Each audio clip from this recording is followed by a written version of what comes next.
நம்ம தலைவர் super star Rajinikanth அவர்கள் நடிக்கும் வேட்டையின் படத்திலிருந்து அடுத்த அதிரடியான அறிவிப்பை லைக்கா நிறுவனம் வெளியிட்டிருக்காங்க. வேட்டையின் படத்தில் யாரெல்லாம் என்னென்ன கேரக்டரில் நடிக்கிறாங்க அப்படிங்கிறத வீடியோ வெளியிட்டு சொல்லிகிட்ருக்காங்க லைக்கா நிறுவனம். அந்த வகையில் இப்போ வெளியிட்டிருக்கிற வீடியோவில் நம்ம ராணா டகுபதி என்ன கேரக்டரில் நடிக்கிறார் அப்படிங்கிறத சொல்லியிருக்காங்க. நடராஜ் அப்படிங்கிற கதாபாத்திரத்தில் தான் ராணா நடிக்கிறாரு. ராணா தலைவர் ரஜினிகாந்த் அவர்களுடன் சேர்ந்து நடிக்கும் காட்சியும் இதில் இடம்பெற்றிருக்கு.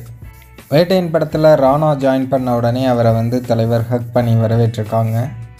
தலைவருடன் ராணா பேசி கொண்டிருக்கும் ஒரு காட்சியும் வெளியாயிருக்கு.